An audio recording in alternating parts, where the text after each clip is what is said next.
بسم اللہ الرحمن الرحیم۔ شروع اللہ کا نام لے کر جو بڑا مہربان نہایت رحم والا ہے۔ سب تعریف اللہ ہی کو ہے جس نے اپنے محبوب بندے محمد صلی اللہ علیہ وآلہ وسلم پر یہ کتاب نازل کی اور اس میں کسی طرح کی کجی اور پیچیدگی نہ رکھی، بلکہ سیدھی اور سلیس اتاری تاکہ لوگوں کو عذاب سخت سے جو اس کی طرف سے آنے والا ہے ڈرائے، اور مومنوں کو جو نیک عمل کرتے ہیں خوشخبری سنائے کہ ان کے لیے ان کے کاموں کا نیک بدلہ یعنی بہشت ہے جس میں وہ ہمیشہ رہیں گے، اور ان لوگوں کو بھی ڈرائے جو کہتے ہیں کہ اللہ نے کسی کو بیٹا بنا لیا ہے۔ ان کو اس بات کا کچھ بھی علم نہیں اور نہ ان کے باپ دادا ہی کو تھا۔ یہ بڑی سخت بات ہے جو ان کے منہ سے نکلتی ہے، اور کچھ شک نہیں کہ یہ جو کچھ کہتے ہیں محض جھوٹ ہے۔ اے پیغمبر، اگر یہ اس کلام پر ایمان نہ لائیں تو شاید تم ان کے پیچھے رنج کر کر کے اپنے تئیں ہلاک کر دو گے۔ جو چیز زمین پر ہے ہم نے اس کو زمین کے لیے زینت بنایا ہے تاکہ لوگوں کی آزمائش کریں کہ ان میں کون اچھے عمل کرنے والا ہے، اور جو چیز زمین پر ہے ہم اس کو نابود کر کے بنجر میدان کر دیں گے۔ کیا تم خیال کرتے ہو کہ غار اور لوح والے ہماری نشانیوں میں سے عجیب تھے؟ جب وہ نوجوان غار میں جا رہے تو کہنے لگے کہ اے ہمارے پروردگار، ہم پر اپنے ہاں سے رحمت نازل فرما اور ہمارے کام میں درستی کے سامان مہیا کر۔ تو ہم نے غار میں کئی سال تک ان کے کانوں پر نیند کا پردہ ڈالے رکھا، یعنی ان کو سلائے رکھا، پھر ان کو جگا اٹھایا تاکہ معلوم کریں کہ جتنی مدت وہ غار میں رہے دونوں جماعتوں میں سے اس کی مقدار کس کو خوب یاد ہے۔ ہم ان کے حالات تم سے صحیح صحیح بیان کرتے ہیں۔ وہ کئی نوجوان تھے جو اپنے پروردگار پر ایمان لائے تھے، اور ہم نے ان کو اور زیادہ ہدایت دی تھی، اور ان کے دلوں کو مربوط یعنی مضبوط کر دیا۔ جب وہ اٹھ کھڑے ہوئے تو کہنے لگے کہ ہمارا پروردگار آسمانوں اور زمین کا مالک ہے، ہم اس کے سوا کسی کو معبود سمجھ کر نہ پکاریں گے۔ اگر ایسا کیا تو اس وقت ہم نے بے عقلی کی بات کی۔ ان ہماری قوم کے لوگوں نے اس کے سوا اور معبود بنا رکھے ہیں، بھلا یہ ان کے معبود ہونے پر کوئی کھلی دلیل کیوں نہیں لاتے؟ تو اس سے زیادہ کون ظالم ہے جو اللہ پر جھوٹ باندھے؟ اور جب تم نے ان مشرکوں سے اور جن کی یہ اللہ کے سوا عبادت کرتے ہیں ان سے کنارہ کر لیا ہے تو غار میں چل رہو، تمہارا پروردگار تمہارے لیے اپنی رحمت وسیع کر دے گا اور تمہارے کاموں میں آسانی کے سامان مہیا کرے گا۔ اور جب سورج نکلے تو تم دیکھو کہ دھوپ ان کے غار سے داہنی طرف سمٹ جائے، اور جب غروب ہو تو ان سے بائیں طرف کترا جائے، اور وہ اس غار کے کشادہ حصے میں تھے۔ یہ اللہ کی نشانیوں میں سے ہیں، جس کو اللہ ہدایت دے وہ ہدایت یاب ہے، اور جس کو گمراہ رہنے دے تو تم اس کے لیے کوئی دوست راہ بتانے والا نہ پاؤ گے۔ اور تم ان کے متعلق خیال کرو کہ وہ جاگ رہے ہیں حالانکہ وہ سوتے ہیں، اور ہم ان کو دائیں اور بائیں کروٹ بدلاتے تھے، اور ان کا کتا چوکھٹ پر دونوں ہاتھ پھیلائے ہوئے تھا۔ اگر تم ان کو جھانک کر دیکھتے تو پیٹ پھیر کر بھاگ جاتے اور ان سے دہشت میں آ جاتے۔ اور اسی طرح ہم نے ان کو اٹھایا تاکہ آپس میں ایک دوسرے سے دریافت کریں۔ ایک کہنے والے نے کہا کہ تم یہاں کتنی مدت رہے؟ انہوں نے کہا کہ 1 دن یا اس سے بھی کم۔ انہوں نے کہا کہ جتنی مدت تم رہے ہو تمہارا پروردگار ہی اس کو خوب جانتا ہے، تو اپنے میں سے کسی کو یہ روپیہ دے کر شہر بھیجو، وہ دیکھے کہ نفیس کھانا کون سا ہے تو اس میں سے کھانا لے آئے، اور احتیاط سے آئے جائے اور تمہارا حال کسی کو نہ بتائے۔ اگر وہ تم پر دسترس پا لیں گے تو تمہیں سنسار کر دیں گے یا پھر اپنے مذہب میں داخل کر لیں گے، اور اس وقت تم کبھی فلاح نہیں پاؤ گے۔ اور اسی طرح ہم نے لوگوں کو ان کے حال سے خبردار کر دیا تاکہ وہ جانیں کہ اللہ کا وعدہ سچا ہے، اور یہ کہ قیامت جس کا وعدہ کیا جاتا ہے اس میں کچھ شک نہیں۔ اس وقت لوگ ان کے بارے میں باہم جھگڑنے لگے اور کہنے لگے کہ ان کے غار پر عمارت بنا دو۔ ان کا پروردگار ان کے حال سے خوب واقف ہے۔ جو لوگ ان کے معاملے میں غلبہ رکھتے تھے وہ کہنے لگے کہ ہم ان کے غار پر مسجد بنائیں گے۔ بعض لوگ اٹکل پچو کہیں گے کہ وہ 3 تھے اور چوتھا ان کا کتا تھا، اور بعض کہیں گے کہ وہ 5 تھے اور چھٹا ان کا کتا تھا، اور بعض کہیں گے کہ وہ 7 تھے اور 8واں ان کا کتا تھا۔ کہہ دو کہ میرا پروردگار ہی ان کے شمار سے خوب واقف ہے، ان کو جانتے بھی ہیں تو تھوڑے ہی لوگ جانتے ہیں۔ تو تم ان کے معاملے میں بحث نہ کرنا مگر سرسری سی بحث، اور نہ ان کے بارے میں ان میں سے کسی سے کچھ دریافت ہی کرنا۔ اور کسی کام کی نسبت نہ کہنا کہ میں اسے کل کر دوں گا، مگر انشاءاللہ کہہ کر، یعنی اگر اللہ چاہے تو کر دوں گا۔ اور جب اللہ کا نام لینا بھول جاؤ تو یاد آنے پر لے لو، اور کہہ دو کہ امید ہے کہ میرا پروردگار مجھے اس سے بھی زیادہ ہدایت کی باتیں بتائے۔ اور اصحاب کہف اپنے غار میں 9 پر 300 سال رہے۔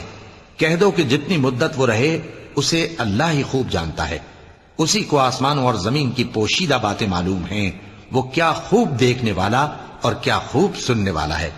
اس کے سوا ان کا کوئی کارساز نہیں، اور نہ وہ اپنے حکم میں کسی کو شریک کرتا ہے۔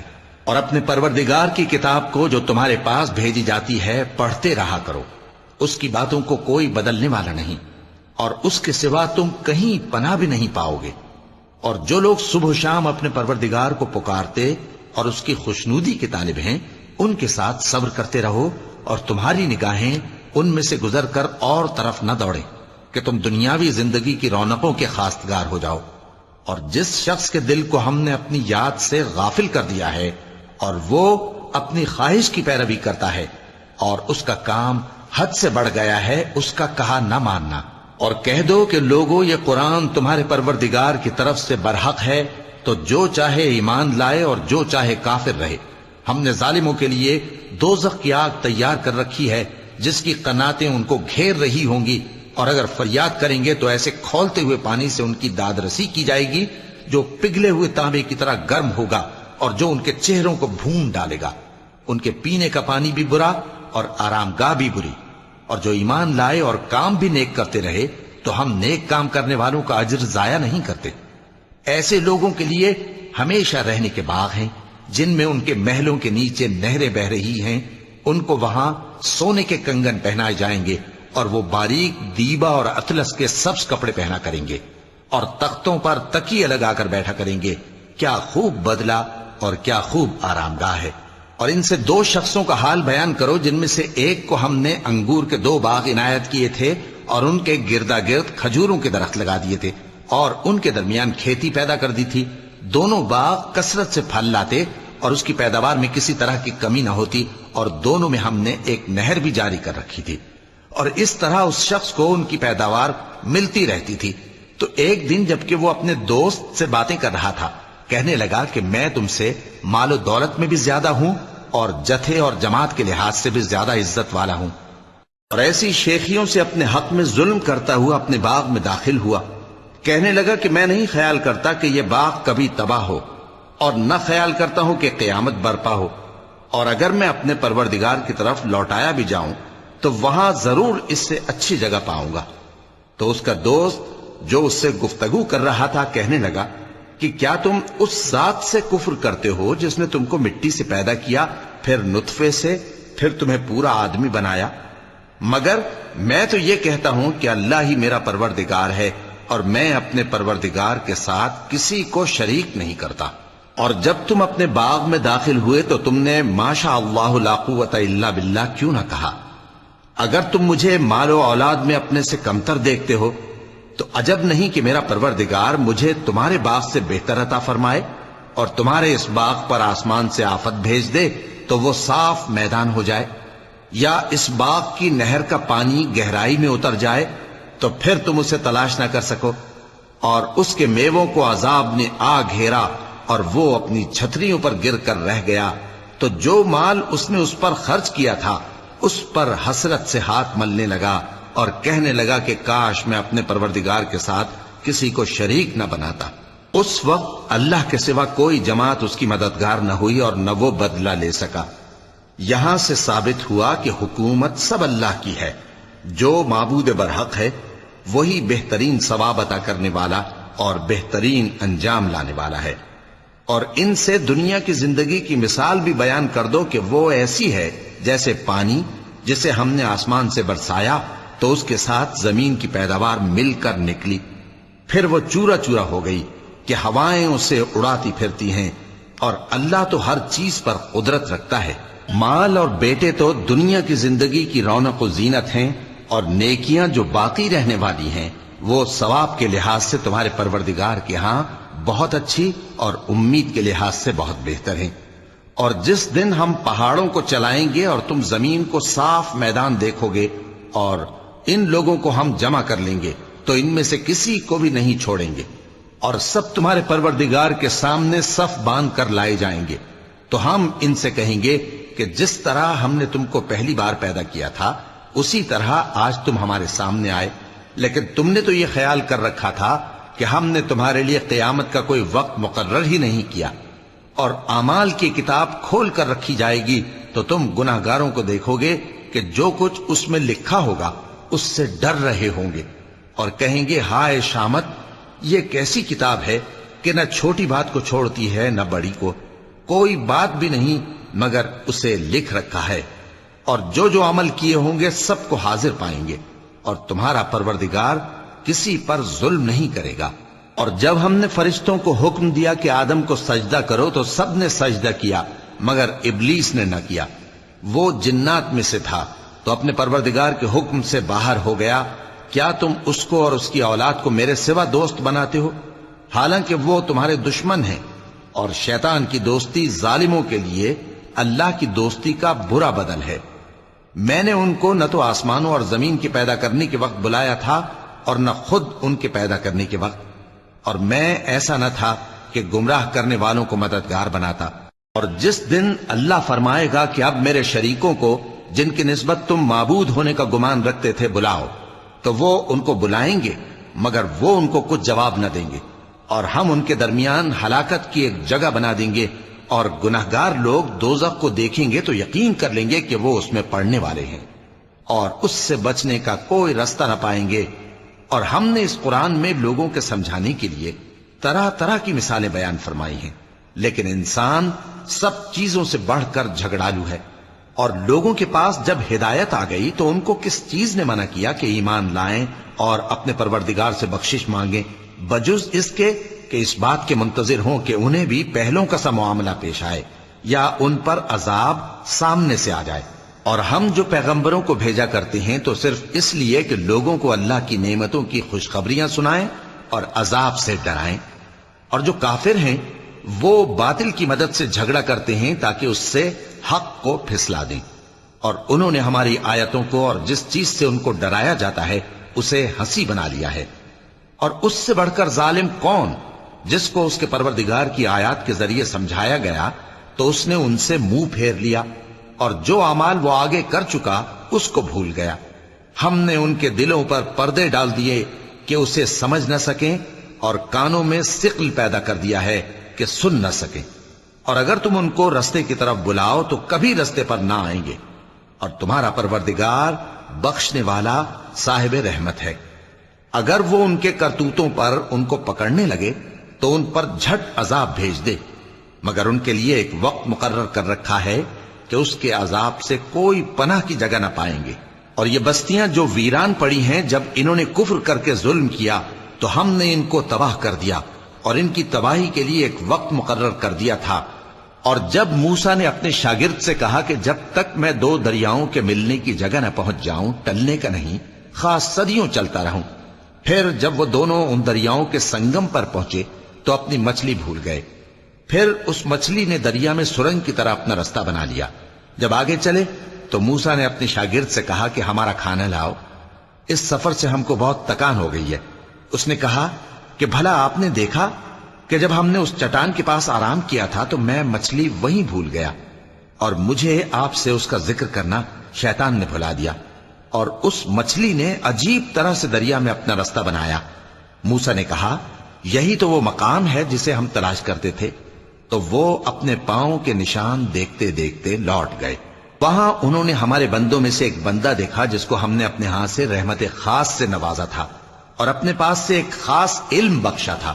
موسیٰ نے ان سے جن کا نام خضر تھا کہا کہ جو علم اللہ کی طرف سے آپ کو سکھایا گیا ہے، اگر آپ اس میں سے مجھے کچھ بھلائی کی باتیں سکھائیں تو میں آپ کے ساتھ رہوں۔ خضر نے کہا کہ تم میرے ساتھ رہ کر صبر نہیں کر سکو گے، اور جس بات کی تمہیں خبر ہی نہیں اس پر صبر کر بھی کیسے سکتے ہو؟ موسیٰ نے کہا اللہ نے چاہا تو آپ مجھے صابر پائیے گا، اور میں آپ کے ارشاد کے خلاف نہیں کروں گا۔ خضر نے کہا اگر تم میرے ساتھ رہنا چاہو تو شرط یہ ہے مجھ سے کوئی بات نہ پوچھنا، جب تک میں خود اس کا ذکر تم سے نہ کروں۔ تو دونوں چل پڑے، یہاں تک کہ جب کشتی میں سوار ہوئے تو خضر نے کشتی کو پھاڑ ڈالا۔ موسیٰ نے کہا، کیا آپ نے اس کو اس لیے پھاڑا ہے کہ سواروں کو غرق کر دی؟ یہ تو آپ نے بڑی عجیب بات کی۔ خضر نے کہا، کیا میں نے نہیں کہا تھا کہ تم میرے ساتھ صبر نہ کر سکو گے؟ موسیٰ نے کہا کہ جو بھول مجھ سے ہوئی اس پر مواخذہ نہ کیجیے اور میرے معاملے میں مجھ پر مشکل نہ ڈالیے۔ پھر دونوں چلے، یہاں تک کہ رستے میں ایک لڑکا ملا تو خضر نے اسے مار ڈالا۔ موسیٰ نے کہا کہ آپ نے ایک بے گناہ شخص کو ناحق بغیر قصاص کے مار ڈالا، یہ تو آپ نے بری بات کی۔ خضر نے کہا، کیا میں نے نہیں کہا تھا کہ تم سے میرے ساتھ صبر نہیں ہو سکے گا؟ انہوں نے کہا کہ اگر میں اس کے بعد پھر کوئی بات پوچھوں یعنی اعتراض کروں تو مجھے اپنے ساتھ نہ رکھیے گا کہ آپ میری طرف سے عذر کے قبول کرنے میں حد کو پہنچ گئے ہیں۔ پھر دونوں چلے، یہاں تک کہ گاؤں والوں کے پاس پہنچے اور ان سے کھانا طلب کیا۔ انہوں نے ان کی ضیافت کرنے سے انکار کیا۔ پھر انہوں نے وہاں ایک دیوار دیکھی جو گرا چاہتی تھی تو خضر نے اس کو سیدھا کر دیا۔ موسیٰ نے کہا کہ اگر آپ چاہتے تو ان سے اس کا معاوضہ لے لیتے تاکہ کھانے کا کام چلتا۔ خضر نے کہا کہ اب مجھ میں اور تم میں علیحدگی، مگر جن باتوں پر تم صبر نہ کر سکے میں ان کا تمہیں بھید بتائے دیتا ہوں کہ وہ جو کشتی تھی غریب لوگوں کی تھی جو دریا میں محنت کر کے یعنی کشتیاں چلا کر گزارا کرتے تھے، اور ان کے سامنے کی طرف ایک بادشاہ تھا جو ہر اچھی کشتی کو زبردستی چھین لیتا تھا۔ تو میں نے چاہا کہ اسے عیبدار کر دوں تاکہ وہ اسے غصب نہ کر سکے، اور وہ جو لڑکا تھا اس کے ماں باپ دونوں مومن تھے۔ ہمیں اندیشہ ہوا کہ وہ بڑا ہو کر بد کردار ہوگا تو کہیں ان کو سرکشی اور کفر میں نہ پھنسا دے، تو ہم نے چاہا کہ ان کا پروردگار اس کی جگہ ان کو اور بچہ عطا فرمائے جو اخلاقی پاکیزگی میں بہتر اور محبت میں زیادہ قریب ہو۔ اور وہ جو دیوار تھی سو 2 یتیم لڑکوں کی تھی جو شہر میں رہتے تھے، اور اس کے نیچے ان کا خزانہ دفن تھا، اور ان کا باپ ایک نیک آدمی تھا۔ تو تمہارے پروردگار نے چاہا کہ وہ اپنی جوانی کو پہنچ جائیں اور پھر اپنا خزانہ نکالے۔ یہ تمہارے پروردگار کی مہربانی ہے، اور یہ کام میں نے اپنی طرف سے نہیں کیے، یہ ان باتوں کی حقیقت ہے جن پر تم صبر نہ کر سکے۔ اور تم سے ذوالقرنین کے بارے میں دریافت کرتے ہیں، کہہ دو کہ میں اس کا کسی قدر حال تمہیں پڑھ کر سناتا ہوں۔ ہم نے اس کو زمین میں بڑا اقتدار دیا تھا اور ہر طرح کا سامان اس کو عطا کیا تھا۔ تو اس نے ایک سفر کا سامان کیا، یہاں تک کہ جب سورج کے غروب ہونے کی جگہ پہنچا تو اسے ایسا پایا کہ ایک کیچڑ والے چشمے میں ڈوب رہا ہے، اور اس چشمے کے پاس ایک قوم دیکھی۔ ہم نے کہا، ذوالقرنین، تم ان کو خواہ تکلیف دو خواہ ان کے بارے میں بھلائی اختیار کرو، دونوں باتوں کی تم کو قدرت ہے۔ ذوالقرنین نے کہا کہ جو کفر و بد کرداری سے ظلم کرے گا اسے ہم سزا دیں گے، پھر وہ اپنے پروردگار کی طرف لوٹایا جائے گا تو وہ بھی اسے بڑا عذاب دے گا، اور جو ایمان لائے گا اور عمل نیک کرے گا اس کے لیے بہت اچھا بدلہ ہے، اور ہم اپنے معاملے میں اس سے نرم بات کہیں گے۔ پھر اس نے ایک اور سامان سفر کیا، یہاں تک کہ سورج کے طلوع ہونے کے مقام پر پہنچا تو دیکھا کہ وہ ایسے لوگوں پر طلوع ہوتا ہے جن کے لیے ہم نے دھوپ سے بچاؤ کی کوئی اوٹ نہیں بنائی تھی۔ حقیقت یوں ہی تھی، اور جو کچھ اس کے پاس تھا ہم کو سب کی خبر تھی۔ پھر اس نے ایک اور سفر کا سامان کیا، یہاں تک کہ 2 اونچے سیدھے پہاڑوں کے درمیان پہنچا تو دیکھا کہ ان کے اس طرف کچھ لوگ ہیں کہ بات کو سمجھ نہیں سکتے۔ ان لوگوں نے کہا کہ اے ذوالقرنین، یاجوج اور ماجوج اس علاقے میں فساد کرتے رہتے ہیں، بھلا ہم آپ کے لیے خرچ کا انتظام کر دیں کہ آپ ہمارے اور ان کے درمیان ایک دیوار کھینچ دیں۔ ذوالقرنین نے کہا کہ خرچ کا جو مقدور اللہ نے مجھے بخشا ہے وہ بہت اچھا ہے، تم مجھے قوت بازو سے مدد دو، میں تمہارے اور ان کے درمیان ایک مضبوط رکاوٹ بنا دوں گا۔ تم لوہے کے بڑے بڑے تختے میرے پاس لاؤ۔ چنانچہ کام جاری کر دیا گیا، یہاں تک کہ جب اس نے دونوں پہاڑوں کے درمیان کا حصہ برابر کر دیا اور کہا کہ اب اسے دھوکو، یہاں تک کہ جب اس کو دھونک دھونک کر آگ کر دیا تو کہا کہ اب میرے پاس تانبا لاؤ کہ اس پر پگھلا کر ڈال دوں۔ پھر ان میں یہ قدرت نہ رہی کہ اس پر چڑھ سکیں، اور نہ یہ طاقت رہی کہ اس میں نقب لگا سکیں۔ بولا کہ یہ میرے پروردگار کی مہربانی ہے، پھر جب میرے پروردگار کا وعدہ آ پہنچے گا تو اس کو ڈھا کر ہموار کر دے گا، اور میرے پروردگار کا وعدہ سچا ہے۔ اس روز ہم ان کو چھوڑ دیں گے کہ روئے زمین پر پھیل کر ایک دوسرے میں گھس جائیں گے، اور سور پھونکا جائے گا تو ہم سب کو جمع کر لیں گے، اور اس روز ہم جہنم کو کافروں کے سامنے لائیں گے، جن کی آنکھیں میری یاد سے پردے میں تھیں اور وہ سننے کی طاقت نہیں رکھتے تھے۔ اب کیا کافر یہ خیال کرتے ہیں کہ وہ میرے بندوں کو میرے سوا اپنا کارساز بنائیں گے تو میں خفا نہیں ہوں گا؟ ہم نے ایسے کافروں کے لیے جہنم کی مہمانی تیار کر رکھی ہے۔ کہہ دو کہ ہم تمہیں ایسے لوگ بتائیں جو اعمال کے لحاظ سے بڑے نقصان میں ہیں؟ یہ وہ لوگ ہیں جن کی دوڑ دھوپ دنیا کی زندگی میں برباد ہو گئی، اور وہ یہ سمجھے ہوئے ہیں کہ وہ اچھے کام کر رہے ہیں۔ یہ وہ لوگ ہیں جنہوں نے اپنے پروردگار کی آیتوں کو نہ مانا اور اس کے سامنے جانے سے انکار کیا، تو ان کے اعمال ضائع ہو گئے، سو ہم قیامت کے دن ان کے لیے کچھ بھی وزن قائم نہیں کریں گے۔ یہ ان کی سزا ہے، یعنی جہنم، اس لیے کہ انہوں نے کفر کیا اور ہماری آیتوں اور ہمارے پیغمبروں کی ہنسی اڑائی۔ جو لوگ ایمان لائے اور عمل نیک کیے، ان کے لیے بہشت کے باغ بطور مہمانی ہوں گے، ہمیشہ ان میں رہیں گے اور وہاں سے مکان بدلنا نہ چاہیں گے۔ کہہ دو کہ اگر سمندر میرے پروردگار کی باتوں کے لکھنے کے لیے روشنائی ہو تو قبل اس کے کہ میرے پروردگار کی باتیں تمام ہوں سمندر ختم ہو جائے، اگرچہ ہم ویسا ہی اور اس کی مدد کو لائیں۔ کہہ دو کہ میں تمہاری طرح کا ایک بشر ہوں، البتہ میری طرف وہی آتی ہے کہ تمہارا معبود وہی ایک معبود ہے، تو جو شخص اپنے پروردگار سے ملنے کی امید رکھے چاہیے کہ عمل نیک کرے اور اپنے پروردگار کی عبادت میں کسی کو شریک نہ بنائے۔ صدق اللہ العظیم۔